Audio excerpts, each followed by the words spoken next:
bonjour et bienvenue. Nicolas Boivin, professeur au département des sciences comptables ici à l'UQTR, auteur et directeur d'un ouvrage collectif avec deux autres collègues aussi. Alors, cinq volumes sur le titre de la collection Collection Fiscalité expliquée, uniquement sur plateforme web. Exactement. C'est toute une affaire, ça. Merci, Patricia. Donc, effectivement, parce qu'il existe sur le marché des volumes qui traitent de fiscalité, mais ce sont des volumes écrits. Et il faut savoir que, par définition, des volumes de fiscalité, là, pour aider les étudiants à passer à travers des cours de fiscalité, c'est des volumes qui doivent résumer les règles fiscales. Donc, c'est très abstrait, c'est très difficile à expliquer. Donc, pourquoi on l'a appelé la collection fiscalité expliquée? C'est justement parce qu'on prend une approche très imagée, donc avec des lignes de temps, avec beaucoup de visuels, des ensembles, sous-ensembles, des zooms, des renvois, donc beaucoup de couleurs très explosées qui, je crois, à l'œil, attire plus l'attention puis permet peut-être une meilleure rétention pour les étudiants là, des règles fiscales qu'ils sont en train d'apprendre. Mais ça s'adresse donc à des étudiants de niveau universitaire et collégial. Exact. Donc, j'imagine que cette forme-là d'apprentissage, pour eux, ça doit être beaucoup plus stimulant que le livre traditionnel. C'est fait dans cette intention-là, Nicolas? C'est fait dans cette intention-là, effectivement. D'une part, de par le contenu.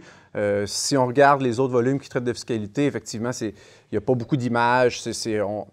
On rephrase ou on paraphrase les règles de loi, donc ça demeure très abstrait. Donc, effectivement, de par l'approche très visuelle, très explicative, je crois que ça se distingue, puis aussi par l'offre qui est une offre complètement numérique et gratuite. Donc, peu importe où on se situe dans le Québec, qu'on soit au collège ou à l'université, en région ou en ville, on a accès à ce matériel-là au bout d'un clic. Mais gratuit.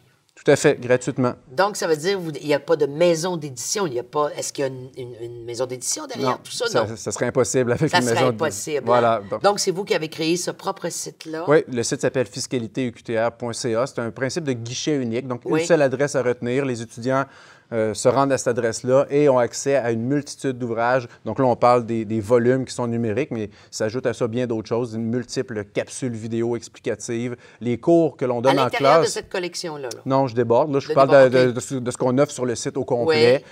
Mais je vais revenir à la collection pour répondre à vos questions. Mais entre autres, comme je vous disais, des capsules vidéo, même nos cours que l'on donne en classe sont entièrement enregistrés. Donc, les cours de 3 heures, dès qu'on sort de la classe, l'enregistrement est rendu disponible sur ce site-là. Donc, vraiment, un apprenant qui veut s'intéresser à la fiscalité ou un étudiant qui est déjà inscrit à des cours de fiscalité, à cet endroit-là, va retrouver une multitude de matériel pédagogique entièrement numérique là, pour lui, dont les volumes, effectivement, là, dont on parle. Puis, en même temps, aussi, il y a toute la question aussi de l'empreinte écologique derrière ça.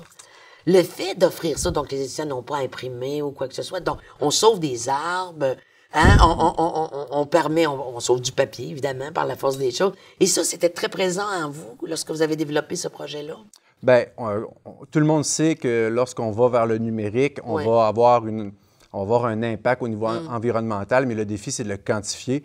Donc, une fois quantifié, ça fait une prise de conscience quand même assez importante. Là. Je pense que nous, on estime environ à 1 million de pages qui ne sont pas imprimées à chaque année du fait que l'ensemble du matériel est offert en format numérique.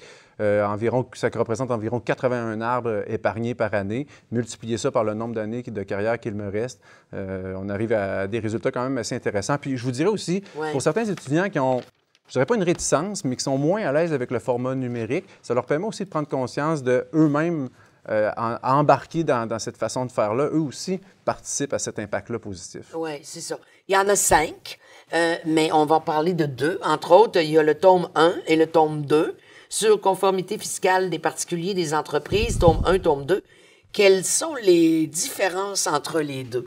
Il n'y a aucune différence, un est la suite de l'autre. La conformité fiscale en soi, c'est un sujet. Ce que ça revient à dire, c'est d'apprendre les règles fiscales qui nous touchent, nous, les contribuables. Donc, comment faire notre rapport d'impôt, qu'est-ce qu'on doit mettre comme type de revenu là-dedans, qu'est-ce qu'on ne met pas, qu'est-ce qui nous donne droit à des allègements, qu'est-ce qui nous donne droit à des crédits d'impôt. Toute cette question-là de comment bien faire un rapport d'impôt, ça s'appelle la conformité fiscale.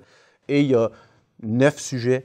900 pages à traiter. On a coupé la poire en 2 pour en faire 2 volumes parce que c'est traité dans 2 cours distincts à l'université. Dans un premier cours de 45 heures et dans un deuxième cours de 45 heures. Donc, chacun des cours utilise un des 2 tomes, mais il faut passer à travers les 2 pour avoir la vue d'ensemble des règles de conformité fiscale. Alors, j'imagine qu'on réédite à chaque fois parce que les lois changent et... Bien sûr, C'est tout le contraire d'un professeur Oui. d'histoire qui écrit sur l'histoire et qui, Ben par non, définition, c'est ne ça. change pas.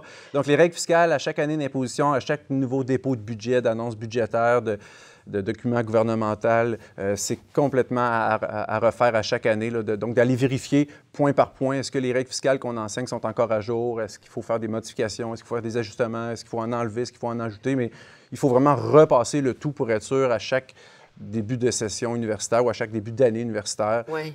qu'on a un volume qui soit à jour. Et vous êtes, comme on disait tout à l'heure en début d'entretien, on disait que vous étiez 3 finalement dans cette équipe-là. Il y a Nicolas Lemelin et Marc Bachand. Exact. Alors, eux aussi travaillent sur la question de la fiscalité. Donc, vous faites ça comment? Vous êtes en collégialité? Oui, bien, l'ensemble du déploiement pédagogique qui est sur le web, fiscalitéqtr.ca, on en est 3 auteurs. On travaille sur différents projets à travers ce déploiement-là. Donc, les 2 volumes dont on parle en ce moment de conformité, c'est un peu mon bébé. C'est moi qui en ai l'auteur principal.